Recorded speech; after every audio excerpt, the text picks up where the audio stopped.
नेल नावाची 8-9 वर्षांची लहानगी पोर रात्री आपल्या बेडवर शांतपणे झोपली आहे. अचानक तिला आपल्या चेहऱ्याला काहीतरी स्पर्शून गेल्याचं जाणवतं. ती डोळे उघडते आणि भयंकर चेहरा असलेली वाकड्या मानेची स्त्री तिच्यावर तरंगत असल्याची दिसते. नेल किंचाळत नाही, पण तिला वाटणारी भीती तिच्या डोळ्यातून स्पष्ट जाणवते. अगं पोरी, उठून पळ, आपला जीव वाचव, असे आपण मनातल्या मनात ओरडतो. पण स्लीप पॅरालिसिस झाल्यासारखी ती बेडलाच खिळून राहते. पुढे आयुष्यभर ही भीती तिची सोबत करते. काळजाचा ठोका चुकवणाऱ्या अशा अनेक प्रसंगांनी एक भयावह वेब सिरीज म्हणजे 2018 साली नेटफ्लिक्सवर प्रसारित झालेली the haunting of Hill House ही एक American horror drama web series असून माईक फ्लॅनगनने दिग्दर्शित केली आहे. ही सिरीज शर्ली जॅक्सनच्या 1959 साली लिहिलेल्या कादंबरीवर आधारित असली तरी पटकथा पूर्णपणे नव्याने लिहिली आहे. सिरीजमध्ये एकाच वेळी क्रेन कुटुंबाचा भूतकाळ आणि वर्तमान दाखवला जातो, त्यामुळे गोंधळ उडण्याची शक्यता आहे. पण काळजी नको, तुम्हाला ही कथा अगदी सोप्या भाषेत उलगडून सांगण्यासाठीच हा खटाटोप केला आहे. एकूण 10 भाग असलेल्या या मालिकेतील प्रमुख पात्रांची ओळख करून घेऊ. युई केन हे वडील असून एक वास्तुविशारद आहेत. ऑलिव्हिया क्रेन त्यांची पत्नी संवेदनशील आणि मानसिकदृष्ट्या अस्थिर असते. या दाम्पत्याला एकूण 5 अपत्ये असतात. स्टीवन हा त्यांचा मोठा मुलगा, जो पुढे जाऊन एक लेखक बनतो. याचा भूताखेतांवर अजिबात विश्वास नाही. शर्ली ही कुटुंबातील मोठी मुलगी, जी आता अंत्यसंस्कार गृह चालवते. थियो ही मधली मुलगी असून तिच्याकडे सायकिक पॉवर आहे. ल्यूक आणि नेल हे सर्वात लहान जुळे भाऊ बहीण असून ल्यूक मोठा होऊन व्यसनाधीन बनतो आणि नेल म्हणजे तीच मुलगी जिला कायम मानमोडकी बाई दिसत असते. भूतकाळ. हिल हाऊस मध्ये आगमन.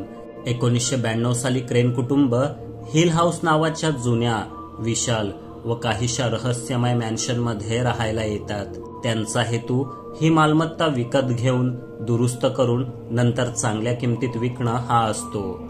परंतु या घरात काहीतरी विचित्र घडू लागतं. हिल हाऊस एक जिवंत दृष्ट वास्तू आहे. तिथे अनेक आत्मा वास करत आहेत. ऑलिव्हिया ही घराच्या मानसिक लहरीपणामुळे अस्थिर होत जाते. तिच्यावर घराचा प्रभाव होतो. ती झोपेत चालते. तिला विचित्र भास होतात आणि शेवटी तिला असं वाटू लागतं की आपल्या मुलांना सुरक्षितपणे कायम आपल्या सोबत ठेवण्यासाठी त्यांचा मृत्यू गरजेचा आहे. पहिला भय प्रसंग. मानमोडकी स्त्री. लहानपणी नेलच्या खोलीत दररोज रात्री एक बेंट नेक लेडी अर्थात मानमोडकी स्त्री दिसते. ही स्त्री तिच्या जवळ येते, तिच्याकडे बघते, पण काही बोलत नाही. ही भीती संपूर्ण जीवनात तिच्या सोबत राहते.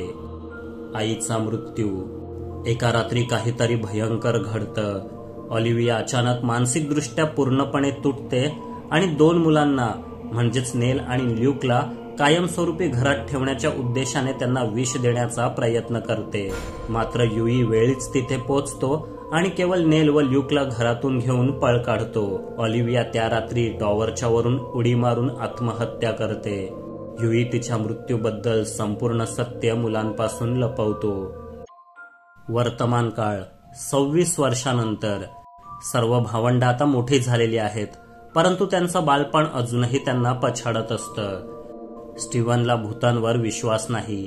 तो हिल हाऊसवर एक पुस्तक लिहितो ज्याने भावंड नाराज होतात. शर्लीने अंत्यसंस्कार गृह सुरू केलं आहे. ती आपल्या कुटुंबाची काळजी घेणारी एक वास्तववादी स्त्री आहे. थियो तिच्या सायकिक संवेदनशीलतेचा उपयोग दुसऱ्यांच्या भावना ओळखण्यासाठी करते. ल्यूक व्यसनाधीन असून तो पुनर्वसन केंद्रात येत जात असतो. नेल मानसिकदृष्ट्या खूप कमकुवत आहे, कारण तिला अजूनही ती बेंट नेक लेडी अर्थात मानमोडकी स्त्री दिसत असते. नेलचा मृत्यू. नेल पुन्हा हिल हाऊस मध्ये परत जाते. तिला असं वाटत असतं की तिची आई आणि हिल हाऊस मधील आत्मे तिला परत बोलावत आहेत. त्या रात्री ती टॉवरवर चढते आणि स्वतः गळफास लावून मरते. मरताना तिची मान वाकडी झालेली असते. याचा अर्थ लहानपणापासून तिला दिसणारी मानमोडकी स्त्री इतर कोणी नसून भविष्यातील तिचं रूपच होतं. हा प्रसंग सिरीजमधील सर्वात भयावह आणि भावनिक आहे. गळफास घेतल्यावर तिचा आत्मा वेळेच्या प्रवाहात मागे जातो आणि लहानपणीची नेल त्या मानमोडक्या स्त्रीमध्ये स्वतःचं भविष्य पाहू लागते. घराची रहस्य. हिल हाऊस केवळ हॉन्टेड घर नाही, ते एक गिळणारं घर आहे. ते मृतात्म्यांना आपल्या आतच अडकवून ठेवतं. या घराच्या असंख्य खोल्या, दारे, आरसे यामध्ये काळीज हादरवणाऱ्या गोष्टी लपलेल्या आहेत. रेड रूम ही एक रहस्यमय खोली असते जी प्रत्येकासाठी वेगळी रूपं घेत असते. कुणासाठी ती खेळण्याची खोली, कुणासाठी नृत्याची खोली, तर कुणासाठी वाचनालय असतं. पण आधी हे कोणाच्याच लक्षात येत नाही की ती एकच खोली आहे. आता ऑलिव्हियाच्या आत्म्याने या खोलीला आपलं निवासस्थान बनवलं आहे. या घराच्या भिंतींमध्ये अनेक आत्मे अडकलेले आहेत, ज्यांचं आयुष्य या घरातच संपलं. शेवटची रात्र. सर्व भावंडांचं पुन्हा एकदा एकत्र येणं. नेलच्या मृत्यूनंतर सर्व भावंड पुन्हा एकदा हिल हाऊसवर एकत्र येतात. प्रत्येकाला वेगवेगळ्या प्रकारे भ्रम होऊ लागतात. आत्मे दिसतात, त्यांच्या जुन्या मानसिक जखमा उफाळून येतात. रेड रूम त्यांना कैद करते आणि त्या खोलीत प्रत्येक जण स्वतःच्या भ्रमाच्या तावडीत सापडतो. नेलचा आत्मा त्यांच्या समोर येतो आणि सर्व भावंडांना सांगतो की घराने मला गिळलं, पण मी तुम्हाला वाचवू शकते. तिच्या प्रेमामुळे आणि बलिदानामुळे सर्व भावंड घरातून सुटतात. अर्थात या मुलांचा पिता, ज्यांनी पूर्वीच हे घर सोडलं होतं, आता आपल्या मुलांना वाचवण्यासाठी स्वतःची आहुती देतात. ऑलिव्हिया आणि तो दोघंही आता कायम घरातच अडकतात, पण मुलं बाहेर जगायला निघतात. या मालिकेतील भयप्रसंगांचा उल्लेख करायलाच हवा. असे भयप्रसंग बॉलिवूडच काय, हॉलिवूडच्या सिनेमातही आधी कधी पाहिले नसतील. बेंट नेक लेडी अर्थात मानमोडकी स्त्री. संपूर्ण सिरीजमध्ये अधूनमधून तिचा वावर आहे, पण अगदी शेवटी कळतं की ती नेलच आहे. ल्यूकचं ट्विन कनेक्शन. नेल मरण्याच्या रात्री तिच्या जुळ्या भावाला अर्थात ल्यूकला अचानक थंडी, वेदना आणि गळा दाबल्याचा भास होतो. क्रेन कुटुंबातील मधली मुलगी थिओ हिच्याकडे सायकिक पॉवर आहे आणि तिलाही अधूनमधून आत्म्यांचा भास होत असतो. रेड रूम मधील भ्रम. संपूर्ण सिरीजमध्ये या खोलीत प्रवेश करणाऱ्या प्रत्येकाला विचित्र भासाभास होत असतात. प्रेम, दुःख आणि शांती. शेवट गडद आणि भयप्रद असूनही आशेचा किरण दाखवतो. घराच्या तावडीतून सुटलेली भावंड आता परत आपापलं आयुष्य जगायला लागतात. सर्वात मोठा मुलगा असलेल्या स्टीव्हनला अखेर भूतांवर विश्वास बसला आहे. शर्लीने पुन्हा आपलं कुटुंब सावरायला सुरुवात केली आहे. थिओ, जिच्याकडे सायकिक पॉवर आहे आणि कुणालाही स्पर्श करताच त्यांना छळणारे दुरात्मे तिला दिसतात आणि म्हणून जी कायम हातमोजे घालून असते, तिने अखेर ते काढले आहेत. म्हणजेच आपलं वेगळेपण स्वीकारलं आहे.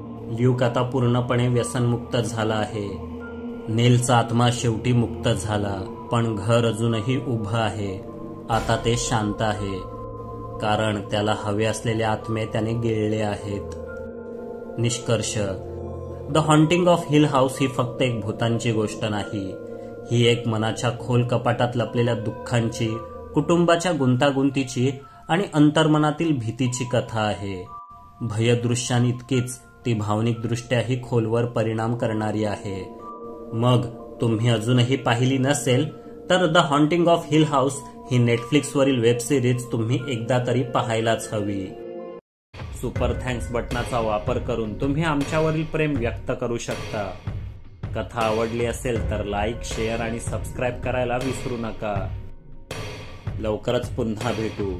तोपर्यंत पाहत रहा आपली दुनियादारी आणि स्वतःची काळजी घ्या. जय हिंद, जय महाराष्ट्र.